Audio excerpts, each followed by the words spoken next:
So the question is, how much fear do you have? How much fear? Zero is probably not good. Yeah, I would have some level of at least what we would call concern. But fear and concern are two different things. And so to put them in perspective, we had 100 and something thousand cases in the USA. It is global. But this is interesting. Other pandemics, this is not the first one, other pandemics have happened in the past, and we can just share a couple with you. In the 14th century, the Black Plague, also known as the bubonic plague, ravaged Europe. It ravaged the entire world before it was over. Estimates are that 15% of the world's population died during the bubonic plague, the Black Plague. And in Europe itself, as many as half the entire population of Europe died from this plague. So that was 14th century, and much more recent times. In 1918, my dad was 2 years old at the time, and there was a strain of flu. It was called a Spanish flu. It really had nothing to do with Spanish. Kind of like Spanish moss. It's neither Spanish nor moss, and neither was this. It was flu, but it wasn't Spanish. What it really was H1N1. Same thing we call the swine flu. It was a version of the H1N1 flu. Devastated the world. My dad, who was 2, survived it, and that's why I'm here, because he couldn't have a kid at 2. So interesting, President Trump's grandfather actually died in that pandemic. But it's interesting, 1/3 of the entire world's population caught this flu. They were calling it Spanish flu. 1/3 of the world's population caught it. And of those who caught it, 1 in 5 died. It was absolutely devastating. So to put that in real numbers, the real numbers that happened during that period, when it first started out, the first 25 weeks of this virus, an average of 1 million people per week died. So we're not facing anything near that. 1 million people a week for 25 weeks, and by the end of the year, 50 million people had died. Okay. Interesting thing about that is at the end of that period of time, it stopped. And to this day, they don't really know why. It just suddenly stopped. Sounds like I always said enough. Enough.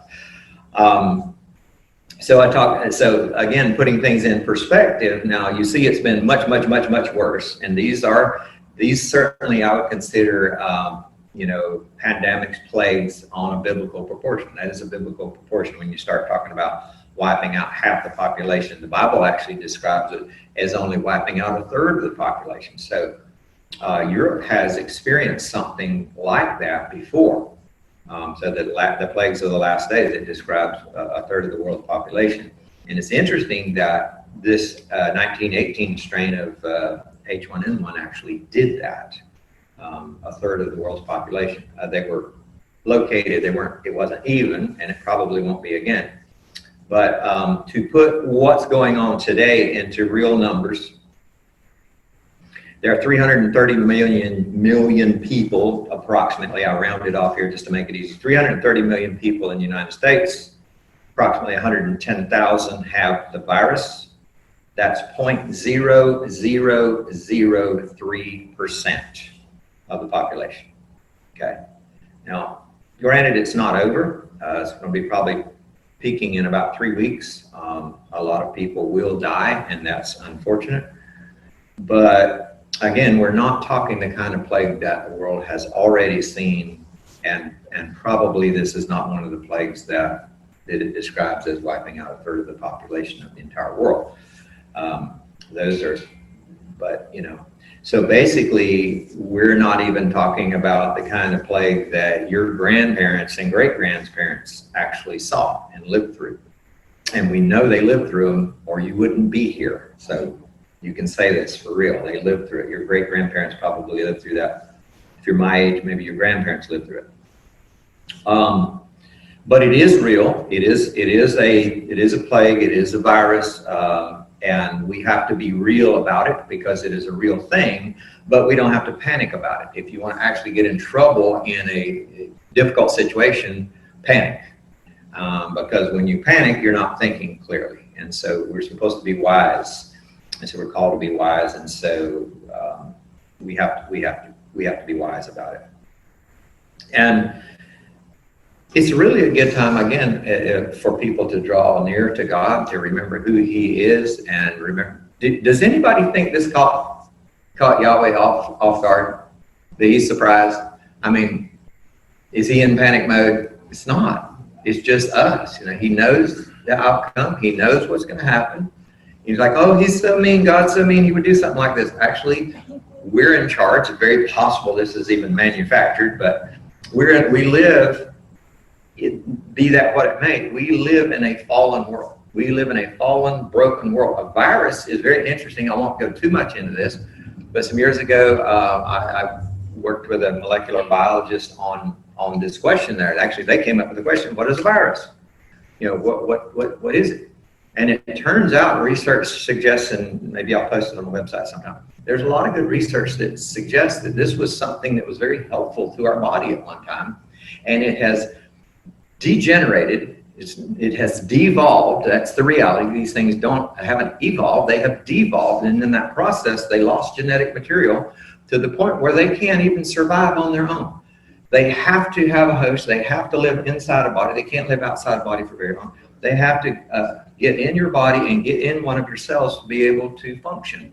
Okay, so they're a parasite basically, but a lot of parasites can kind of just need a host to reproduce or to flourish. This virus needs one to even stay alive. And so that's why, when they're just out on a plate or floating in the air after a fairly short, reasonable period of time, they die. So that's part of living in a fallen world where things are deteriorating. Something that was probably very helpful to us in the past has become something that's devastating to us. So it's a time for hope. It's really not a time for fear. It's a time to be able to share our beliefs and why we're not afraid. And Paul talks of this. It's like, what would happen if we died? Paul answers that question. He says, well, to me, I live as Messiah. And so if I'm living in Messiah and He's my life and He's my purpose, if I die, it's actually gain. In Philippians 1:21.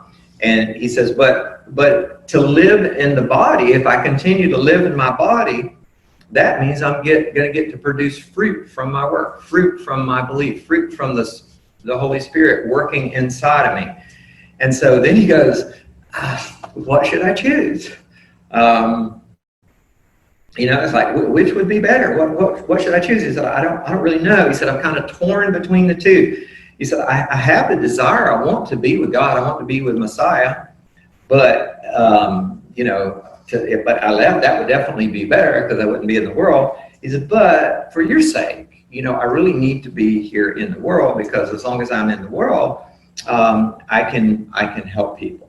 I can be a light. I can help people. I can help. And he's talking to the body of believers there. He says, I can be for the sake of this body. And he said, for the sake of this body, because you guys, because I love you, I'm going to stay here. That's more necessary. And so what would he say to us today in the middle of this pandemic? In reality, Paul lived in one of the most incredible human-caused pandemics of history, and it's basically called pagan Rome. And he was under pagan Rome's persecution for many, many years, as were all the believers of the first century.